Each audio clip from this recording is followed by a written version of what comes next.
ಬಿಜೆಪಿಯ ಜನಪರ ಹೋರಾಟಕ್ಕೆ ಭಾರತೀಯ ಜನತಾ ಪಾರ್ಟಿಯ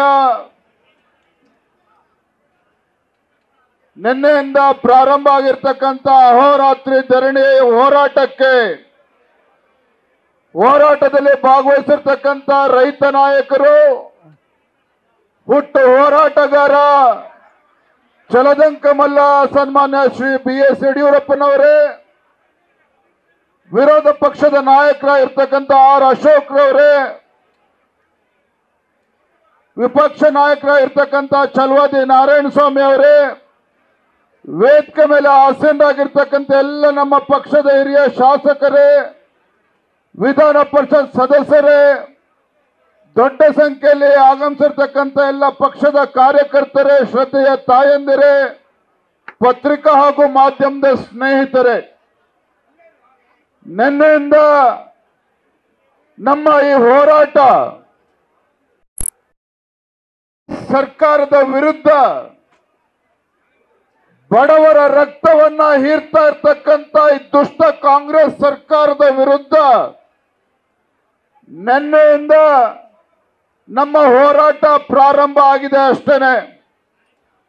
ನಿನ್ನೆಯಿಂದ ನಮ್ಮ ಹೋರಾಟ ಪ್ರಾರಂಭ ಆಗಿದೆ, ಮುಕ್ತಾಯ ಅಲ್ಲ. ಇವತ್ತು ನಾವ್ಯಾರೂ ಕೂಡ ನಿರೀಕ್ಷೆ ಮಾಡಿರಲಿಲ್ಲ. ನಾಡಿನ ಜನರ ವಿಶ್ವಾಸವನ್ನ ಪಡೆದುಕೊಂಡು ಅಧಿಕಾರಕ್ಕೆ ಬಂದಿರತಕ್ಕಂಥ ಕಾಂಗ್ರೆಸ್ ಸರ್ಕಾರ ರಾಜ್ಯದಲ್ಲಿ ಅಧಿಕಾರಕ್ಕೆ ಬಂದ ತಕ್ಷಣ ನಾಡಿನ ರೈತರ ಕಣ್ಣೀರು ಒರೆಸ್ತಕ್ಕಂಥ ಕೆಲಸವನ್ನ ಮಾಡ್ತೇವೆ, ನಾಡಿನ ಬಡವರ ಕಣ್ಣೀರನ್ನು ಒರೆಸ್ತಕ್ಕಂಥ ಕೆಲಸವನ್ನ ಮಾಡ್ತೇವೆ, ಎಲ್ಲ ಸಮಾಜಕ್ಕೆ ನ್ಯಾಯ ಕೊಡ್ತೇವೆ ಅಂತ ಹೇಳಿ ರಾಜ್ಯದಲ್ಲಿ ಕಾಂಗ್ರೆಸ್ ಸರ್ಕಾರ ಅಧಿಕಾರಕ್ಕೆ ಬಂದ ಸಿದ್ದರಾಮಯ್ಯನವರು ಮುಖ್ಯಮಂತ್ರಿಗಳಾದ್ರು.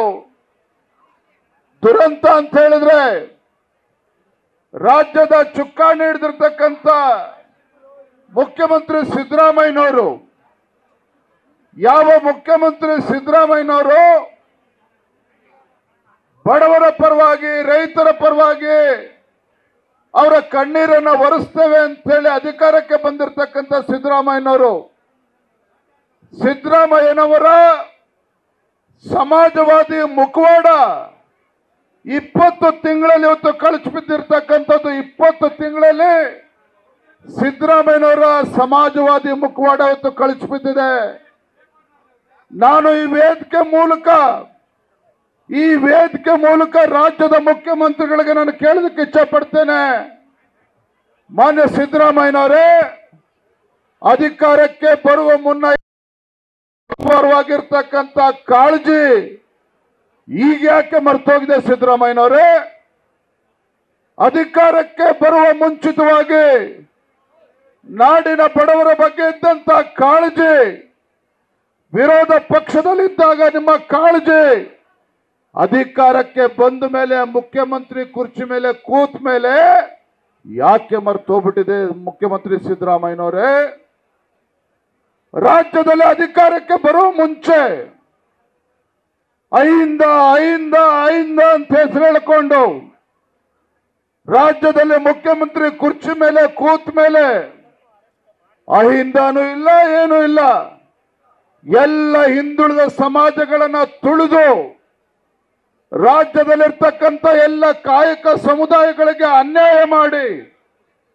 ನೇಕಾರ ಸಮಾಜ ಇರ್ಬೋದು, ಮಡಿವಾಳ್ರು ಇರ್ಬೋದು, ಸವಿತಾ ಸಮಾಜ ಇರ್ಬೋದು, ಹಡಪದ ಅಪ್ಪಣ್ಣ ಸಮಾಜ ಇರ್ಬೋದು, ಮೀನುಗಾರ ಇರ್ಬೋದು, ಈಡಿಗ ಸಮಾಜ ಇರ್ಬೋದು, ರಾಜ್ಯದ ಎಲ್ಲ ಹಿಂದುಳಿದ ಸಮಾಜಗಳನ್ನ ಮರೆತು ಅವರ ಬದುಕನ್ನ ಕಟ್ಕೊಡ್ತಕ್ಕಂಥ ಕೆಲಸ ಸಿದ್ದರಾಮಯ್ಯನವರು ನೀವು ಮಾಡಲಿಲ್ಲ.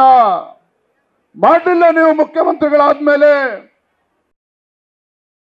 ಇಷ್ಟ ಪಂಗಡವನ್ನು ಕೂಡ ಮರೆತ್ರೆ, ಹಿಂದುಳಿದ ಸಮುದಾಯಗಳನ್ನು ಕೂಡ ಅವ್ರಿಗೂ ಕೂಡ ಅನ್ಯಾಯ ಮಾಡಿದ್ರೆ, ಕೇವಲ ಮುಸಲ್ಮಾನರಿಂದ ಹೋಗ್ತಕ್ಕಂಥ ಕೆಲಸ ಮಾಡ್ತಾ ಇದ್ದೀರಿ, ಹಿಂದೂಗಳಿಗೆ ಅವಮಾನ ಮಾಡ್ತಾ ಇದ್ದೀರಿ, ರಾಜ್ಯದಲ್ಲಿ ಅಭಿವೃದ್ಧಿ ಕೆಲಸ ಅಂತಕ್ಕಂಥದ್ದು ಏನೂ ಕೂಡ ಮಾಡ್ತಾ ಇಲ್ಲ. ಮತ್ತೊಂದು ಕಡೆ ಬೆಲೆ ಏರಿಕೆ ಬಂಧುಗಳೇ, ಬೆಲೆ ಏರಿಕೆ ಪರಿಣಾಮ ಹೇಗಿದೆ ಅಂತ ಹೇಳಿದ್ರೆ ರಾಜ್ಯದ ಮುಖ್ಯಮಂತ್ರಿಗಳು ಅವರ ಮಂತ್ರಿ ಮಂಡಲದ ಏನಾರ ರಾಜ್ಯ ಪ್ರವಾಸಕ್ಕೆ ಹೊರಟ್ರೆ ಪರಿಣಾಮ ಏನಾಗ್ತದೆ ಅಂತ ಹೇಳಿದ್ರೆ ರಾಜ್ಯದಲ್ಲಿರ್ತಕ್ಕಂಥ ಬಡವರು ರೈತರು ಬಡಗಿ ತಗೊಂಡು ಅಟ್ಟಿಸ್ಕೊಂಡು ಹೋಗ್ತಾರೆ. ಮುಖ್ಯಮಂತ್ರಿಗಳಿಗೆ ಮಂತ್ರಿ ಮಂಡಲಕ್ಕೆ ಬಡಗಿ ತಗೊಂಡು ಹೋಗ್ತಾರೆ. ಅಂತ ಪರಿಸ್ಥಿತಿ ನಿರ್ಮಾಣ ಆಗಿದೆ. ನೆನ್ನೆ ಅದಕ್ಕೆ ಹೇಳ್ತಾ ಇದ್ದೆ ಮುಖ್ಯಮಂತ್ರಿಗಳಿಗೆ, ನೆನ್ನೆ ನಾನು ಮಾತನಾಡ್ತಾ ಹೇಳಿದೆ, ಹಿಂದೆ ರಾಜ ಮಹಾರಾಜರು ತನ್ನ ಸಾಮ್ರಾಜ್ಯ ಸುಭಿಕ್ಷವಾಗಿದೆಯಾ, ಬಡವರು ನೆಮ್ಮದಿಯಿಂದಿದ್ದಾರ, ಪ್ರಜೆಗಳು ನೆಮ್ಮದಿಯಿಂದಿದ್ದಾರ ಅಂತ ಹೇಳಿ ಹಿಂದೆ ರಾಜ ಮಹಾರಾಜರು ಮಾರುವೇಷದಲ್ಲಿ ತಮ್ಮ ರಾಜ್ಯವನ್ನ ಸುತ್ತಾ ಇದ್ರಂತೆ. ಪ್ರಜೆಗಳ ಸಮಸ್ಯೆ ಏನು ಅಂತೇಳಿ ಅರ್ಥ ಮಾಡ್ಕೊಳ್ತಕ್ಕಂಥ ಪ್ರಯತ್ನ ಮಾಡ್ತಾ ಇದ್ರು. ಪ್ರಜೆಗಳು ಸುಭಿಕ್ಷವಾಗಿದ್ದಾರ ಅಂತೇಳಿ ಅರ್ಥ ಮಾಡ್ಕೊಳ್ತಕ್ಕಂಥ ಪ್ರಯತ್ನ ಮಾಡ್ತಾ ಇದ್ರು. ಹಾಗಾಗಿ ನಾನು ಸಿದ್ದರಾಮಯ್ಯ ಒಂದು ಸಲಹೆ ಕೊಟ್ಟಿದ್ದೇನೆ, ನೀವು AC ರೂಮ್ನಲ್ಲಿ ಕೂರೋದನ್ನ ಬಿಡಿ, ನಿಮ್ಮ ಸಚಿವರನ್ನು ಕೂಡ ಕರೆದುಕೊಂಡು ರಾಜ್ಯ ಪ್ರವಾಸ ಮಾಡಿ, ಹಳ್ಳಿಗಳಿಗೋಗಿ, ಜಿಲ್ಲೆಗಳಿಗೋಗಿ, ತಾಲೂಕುಗಳಿಗೋಗಿ ನಿಮ್ಮ ಆಡಳಿತದ ವೈಖರಿಯ ಪರಿಣಾಮ ರಾಜ್ಯದ ಜನ ಯಾವ ರೀತಿ ಕಣ್ಣೀರಾಗ್ತಾ ಇದ್ದಾರೆ, ಬಡವರು ಯಾವ ರೀತಿ ಕಣ್ಣೀರಾಗ್ತಾ ಇದ್ದಾರೆ, ರೈತರು ಯಾವ ರೀತಿ ಕಣ್ಣೀರಾಗ್ತಾ ಇದ್ದಾರೆ ಅಂತೇಳಿ ರಾಜ್ಯದ ಮುಖ್ಯಮಂತ್ರಿಗಳಾಗಿ ಅದನ್ನು ಹೋಗಿ ಆಲಿಸಿ ಅವರ ಸಮಸ್ಯೆ ಅರ್ಥ ಮಾಡ್ಕೊಳ್ಳಿ, ಅವರ ಪರಿಸ್ಥಿತಿಯನ್ನು ಅರ್ಥ ಮಾಡ್ಕೊಳ್ಳಿ. ನನಗೆ ಗೊತ್ತಿದೆ, ಅಧಿಕಾರದ ಅಮಲಿನಲ್ಲಿ ತೇಲ್ತಾ ಇರ್ತಕ್ಕಂಥ ರಾಜ್ಯ ಸರ್ಕಾರ ಇವರಿಗೆ ಬಡವರು ಬೇಡ, ರೈತರು ಬೇಡ, ಈ ರೀತಿ ಬೆಲೆ ಏರಿಕೆಯನ್ನ ಮಾಡ್ತಾ ಇರಲಿಲ್ಲ. ಮಾನ್ಯ ಮುಖ್ಯಮಂತ್ರಿ ಸಿದ್ದರಾಮಯ್ಯನವರೇ, ನಿಮ್ಮ ಸರ್ಕಾರ ಅಧಿಕಾರದ ಅಮಲಿನಲ್ಲಿ ಏನ್ ತೇಲ್ತಾ ಇದ್ದೀರಿ, ಈ ಅಧಿಕಾರದ ಅಮಲನ್ನ ಇಳಿಸ್ತಕ್ಕಂಥ ಶಕ್ತಿ ಇವತ್ತು ನಿಮ್ಮ ಅಧಿಕಾರದ ಅಮಲನ್ನ, ಅಧಿಕಾರದ ದರ್ಪವನ್ನು ಇಳಿಸ್ತಕ್ಕಂಥ ಶಕ್ತಿ ಭಾರತೀಯ ಜನತಾ ಪಾರ್ಟಿಯ ಕಾರ್ಯಕರ್ತರಿಗಿದೆ. ನಿಮ್ಮ ಅಧಿಕಾರದ ಸೊಕ್ಕನ್ನ ಇಳಿಸ್ತಕ್ಕಂಥ ಶಕ್ತಿ ಭಾರತೀಯ ಜನತಾ ಪಾರ್ಟಿಯ ಕಾರ್ಯಕರ್ತರಿಗಿದೆ. ಯಾವ ಮತದಾರರು ನಿಮಗೆ ಆ ಮುಖ್ಯಮಂತ್ರಿ ಗದ್ದುಗೆಯಲ್ಲಿ ಕೂರಿಸಿದ್ದಾರೆ, ನಿಮ್ಮ ದರ್ಪವನ್ನು ಇಳಿಸ್ತಕ್ಕಂಥ ಶಕ್ತಿ ಈ ನಾಡಿನ ಮತದಾರರಿಗೂ ಕೂಡ ಇದೆ. ಹಾಗಾಗಿ ಭಾರತೀಯ ಜನತಾ ಪಾರ್ಟಿ ನಾವತ್ತು ತೀರ್ಮಾನ ಮಾಡಿದ್ದೇವೆ, ನಾವೆಲ್ಲ ಮುಖಂಡರು ಸೇರಿ ನಾವು ಭಾರತೀಯ ಜನತಾ ಪಾರ್ಟಿ ಎಲ್ಲ ಮುಖಂಡರು ತೀರ್ಮಾನ ಮಾಡಿದ್ದೇವೆ. ಇಟ್ಟ ಗುರಿ ಮುಂದಿಟ್ಟ ಹೆಜ್ಜೆ, ಹಿಂದೆ ಸರಿತಕ್ಕಂಥ ಪ್ರಶ್ನೆ ಉದ್ಭವ ಇಲ್ಲ, ಹಿಂದೆ ಸರಿತಕ್ಕಂಥ ಪ್ರಶ್ನೆ ಇಲ್ಲ. ನಿನ್ನೆಯಿಂದ ಪ್ರಾರಂಭ ಆಗಿರ್ತಕ್ಕಂಥ ನಮ್ಮ ಅಹೋರಾತ್ರಿ ಧರಣಿ ಇವತ್ತಿಗೆ ಮುಕ್ತಾಯ ಆಗ್ತಾ ಇಲ್ಲ, ಇವತ್ತಿಗೆ ನಮ್ಮ ಹೋರಾಟ ಪ್ರಾರಂಭ ಆಗ್ತಾ ಇದೆ. ಮುಂದೆ ಏಪ್ರಿಲ್ 5ನೇ ತಾರೀಕು, ನಾಡಿದ್ದು ಏಪ್ರಿಲ್ 5ನೇ ತಾರೀಕು ರಾಜ್ಯದ ಪ್ರತಿಯೊಂದು ಜಿಲ್ಲೆ ಕೇಂದ್ರಗಳಲ್ಲಿ, ಎಲ್ಲ ತಾಲೂಕುಗಳಲ್ಲಿ ರಾಜ್ಯ ಸರ್ಕಾರದ ಬೆಲೆ ಏರಿಕೆ ನೀತಿಯ ವಿರುದ್ಧ ನಾವು ಬೃಹತ್ ಹೋರಾಟವನ್ನ ಮಾಡ್ತಾ ಇದ್ದೇವೆ, ಪ್ರತಿಭಟನೆ ಮಾಡ್ತಾ ಇದ್ದೇವೆ. ಏಪ್ರಿಲ್ 7ನೇ ತಾರೀಕಿಂದ ತಾಯಿ ಚಾಮುಂಡೇಶ್ವರಿಯ ಆಶೀರ್ವಾದನ ಪಡೆದುಕೊಂಡು ತಾಯಿ ಚಾಮುಂಡೇಶ್ವರಿಗೆ ಪೂಜೆಯನ್ನ ಸಲ್ಲಿಸಿ ಈ ಭ್ರಷ್ಟ, ದುಷ್ಟ, ಬಡ ವಿರೋಧಿ, ರೈತ ವಿರೋಧಿ ಕಾಂಗ್ರೆಸ್ ಸರ್ಕಾರದ ವಿರುದ್ಧ ಜನಾಕ್ರೋಶ ಯಾತ್ರೆಯನ್ನ ಏಪ್ರಿಲ್ 7ನೇ ತಾರೀಕು ನಾವು ಪ್ರಾರಂಭ ಮಾಡ್ತಾ ಇದ್ದೇವೆ. ಮೈಸೂರಿನಿಂದ ಪ್ರತಿ ಜಿಲ್ಲೆಗೂ ಕೂಡ ಬರ್ತೇವೆ. ನಾನು ಎಲ್ಲ ನಮ್ಮ ಪಕ್ಷದ ಮುಖಂಡರಲ್ಲಿ, ನಮ್ಮ ಅಧ್ಯಕ್ಷರಲ್ಲಿ, ಜಿಲ್ಲೆ ಅಧ್ಯಕ್ಷರಲ್ಲಿ, ಕಾರ್ಯಕರ್ತರಲ್ಲಿ ವಿನಂತಿ ಮಾಡ್ತಕ್ಕಂಥದ್ದು, ವಿರೋಧ ಪಕ್ಷವಾಗಿ ನಮ್ಮ ಕರ್ತವ್ಯ ಇದೆ. ನಾಡಿನ ಜನ, ಬಡವರು, ರೈತರು ಇವತ್ತು ಕಣ್ಣೀರನ್ನು ಸುರಿಸ್ತಕ್ಕಂಥ ಸಂದರ್ಭದಲ್ಲಿ ಆ ಬಡವರ ಪರವಾಗಿ ಧ್ವನಿಯಾಗಿ, ಆ ರೈತನ ಪರವಾಗಿ ಧ್ವನಿಯಾಗಿ ನಾವು ಈ ರಾಜ್ಯ ಸರ್ಕಾರವನ್ನ ಎಚ್ಚರಿಸ್ತಕ್ಕಂಥ ಕೆಲಸ ಮಾಡಬೇಕಾಗಿದೆ. ರಾಜ್ಯ ಸರ್ಕಾರವನ್ನ ಕಿತ್ತೊಗಿತಕ್ಕಂಥ ಕೆಲಸ ನಾವೆಲ್ಲರೂ ಸೇರಿ ಮಾಡಬೇಕಾಗಿದೆ. ಆ ನಿಟ್ಟಿನಲ್ಲಿ ನಮ್ಮ ಹೋರಾಟ ಈಗಾಗಲೇ ಪ್ರಾರಂಭ ಆಗಿದೆ. ಏಪ್ರಿಲ್ 7ರಂದು ರಾಜ್ಯಾದ್ಯಂತ ಎಲ್ಲ ಜಿಲ್ಲೆಗಳು ಕೂಡ ನಮ್ಮ ಹೋರಾಟ ಮುಟ್ಟುತ್ತೆ. ನಮ್ಮ ಬೇಡಿಕೆಗಳೇನು ಅಂತ ಹೇಳಿದ್ರೆ, ಬೆಲೆ ಏರಿಕೆಯನ್ನ ಹಿಂದೆ ತೆಗೆದುಕೊಳ್ಬೇಕು. ಎರಡನೇದು, ಯಾವ ಮುಸಲ್ಮಾನರಿಗೆ ಸರ್ಕಾರಿ ಕಾಮಗಾರಿಗಳಲ್ಲಿ 4% ಇವತ್ತು ರಿಸರ್ವೇಶನ್ ಅನ್ನ ಕೊಟ್ಟಿದ್ದೀರಿ, ಈ ನಿಮ್ಮ ಸಂವಿಧಾನ ವಿರೋಧಿ ನಿರ್ಧಾರ ಏನಿದೆ, ಕಾನೂನು ಬಾಹಿರವಾಗಿ ನಿರ್ಧಾರ ಮಾಡಿದ್ದೀರಿ, ಅದನ್ನ ಹಿಂದೆ ತೆಗೆದುಕೊಳ್ಬೇಕು. ರಾಜ್ಯ ಸರ್ಕಾರ ಅದನ್ನ ಹಿಂದೆ ತೆಗೆದುಕೊಳ್ಬೇಕು. ಕೊನೆಯದಾಗಿ, ಈ ರಾಜ್ಯದಲ್ಲಿ ಪರಿಶಿಷ್ಟ ಜಾತಿ ಪರಿಶಿಷ್ಟ ಪಂಗಡಗಳ ಸಾಮಾಜಿಕ ಶೈಕ್ಷಣಿಕ ಅಭಿವೃದ್ಧಿಗೆ ಮೀಸಲಿಟ್ಟಿರ್ತಕ್ಕಂಥ ಹಣವನ್ನ ಏನು ದುರ್ಬಳಕೆ ಮಾಡಿಕೊಂಡಿರ್ತಕ್ಕಂಥ ಕಾಂಗ್ರೆಸ್ ಸರ್ಕಾರ, ಸಿದ್ದರಾಮಯ್ಯ ಸರ್ಕಾರ, ಅದಕ್ಕೆ ನ್ಯಾಯ ಕೊಡಿಸ್ಬೇಕಂತ ಕೆಲಸ ಭಾರತೀಯ ಜನತಾ ಪಾರ್ಟಿ ನಾವು ಮಾಡಬೇಕಾಗಿದೆ ಹೋರಾಟದ ಮುಖೇನ. ಹಾಗಾಗಿ ಇವತ್ತು ನಮ್ಮ ಹೋರಾಟ, ನಾನು ನಿನ್ನೆಯಿಂದ ಪ್ರಾರಂಭ ಆಗಿರ್ತಕ್ಕಂಥ ಈ ಅಹೋರಾತ್ರಿ ಧರಣಿ ಬಹಳ ಯಶಸ್ವಿಯಾಗಿದೆ.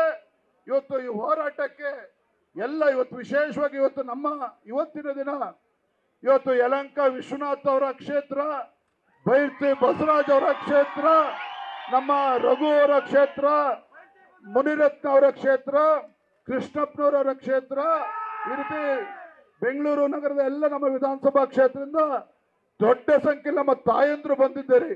ತುಂಬಾ ಸಂತೋಷ ಆಯ್ತು. ಯಾಕಂದ್ರೆ ಬಹಳ ದಿನಗಳ ನಂತರ ಈ ರೀತಿಯ ಬೃಹತ್ ಪ್ರತಿಭಟನೆ ಮಾಡಿದ್ದೇವೆ.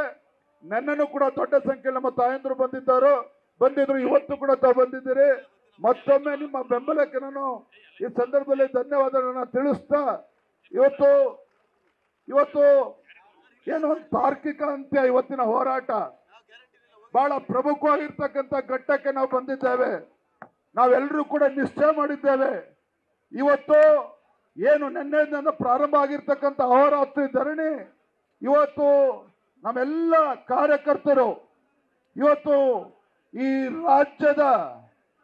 ರಾಜ್ಯದ ಬಡವರ ವಿರೋಧಿ, ರೈತ ವಿರೋಧಿ, ಕೂಲಿ ಕಾರ್ಮಿಕರ ವಿರೋಧಿ, ಪರಿಶಿಷ್ಟ ಜಾತಿ ಪರಿಶಿಷ್ಟ ಪಂಗಡಗಳ ವಿರೋಧಿ ಸರ್ಕಾರದ ರಾಜ್ಯದ ಮುಖ್ಯಮಂತ್ರಿಗಳೇನಿದ್ದಾರೆ, ಆ ಮುಖ್ಯಮಂತ್ರಿಗಳ ಮನೆಗೆ ಮುತ್ತಿಗೆ ಆಗ್ತಕ್ಕಂಥ ಕೆಲಸ ನಾವು ನೀವು ಸೇರಿ ಮಾಡಬೇಕಾಗಿದೆ. ಮುಖ್ಯಮಂತ್ರಿಗಳ ಮನೆಗೆ ಮುತ್ತಿಗೆ ಆಗ್ತಕ್ಕಂಥ ಕೆಲಸ ಮಾಡಬೇಕಾಗಿದೆ. ಮೊದಲು ನಮ್ಮ ತಾಯಂದ್ರು ಎರಡೂ ಭಾಗದಲ್ಲೇನಿದ್ದಾರೆ ಮುಂಚೂಣಿಯಲ್ಲಿ ಬರಬೇಕಾಗ್ತದೆ.